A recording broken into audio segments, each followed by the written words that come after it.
Iran और America के दरमियान मुमकिन खुफिया राब्ते, नेतन्याहू की नींदें हराम हो गईं।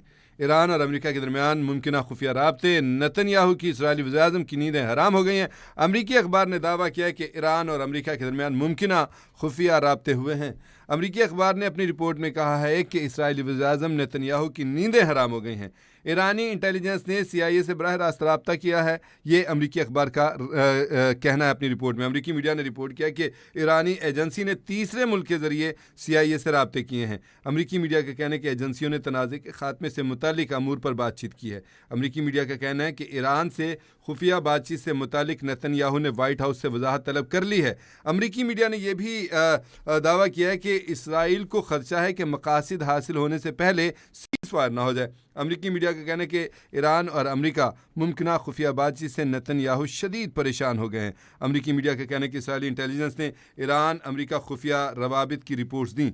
अमरीकी मीडिया के मुताबिक नेतन्याहू ने पीर के रोज़ वाइट हाउस से खुफिया राब्तों से मुतालिक वजाहत तलब की है। अमरीकी मीडिया का कहना है कि नेतन्याहू के खदशात पर ट्रंप इंतजामिया ने कहा है कि ऐसे कोई राब्ते नहीं हुए, जबकि ईरान ने भी अमेरिका से मुमकिन खुफिया राब्ते की तरदीद कर दी है। ज़रा बताते हैं कि ईरान ने न्यूयॉर्क टाइम्स की रिपोर्ट को मनगढ़ंत करार दिया है। ईरान ने जंग खात्मे के लिए किसी से खुफिया बातचीत का इशारा नहीं दिया है।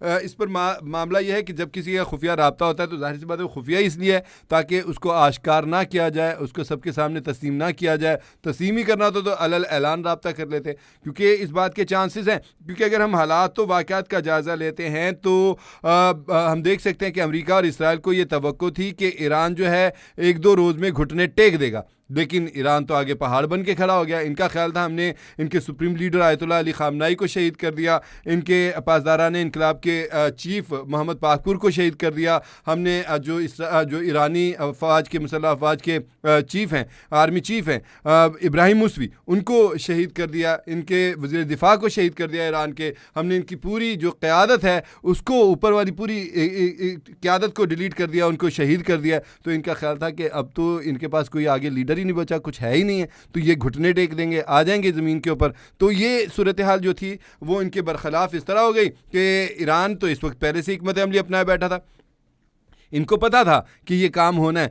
आयतुल्लाह ख़ामनाई शहीद ने इनकार कर दिया था कि मैं ना रशिया जाऊंगा, ना कहीं और जाऊंगा, ना किसी खुफिया बंकर में जाऊंगा, मैं अपने घर पर, जिस तरह नेतन्याहू जाके छुप जाता है, ज़ेरे ज़मीन चला जाता है या बंकरों में चला जाता है या इधर उधर गायब हो जाता है ताकि कहीं कोई मिज़ाइल ईरान का ना पड़े और मैं मारा ना जाऊँ। उनको तो जानों के लाले पड़े हुए हैं, साथ साथ छुपते फिरते भी हैं, ऐसे बुज़दिल भगोड़े ये लोग हैं। तो इस सूरत हाल में अगर हम इमाम ख़ामनाई की बात करते हैं तो इन्होंने कहा कि शहादत है तो शहादत अल्लाह नसीब करे, अता करे, तो उनको ये दर्जा अल्लाह पाक ने अता कर दिया।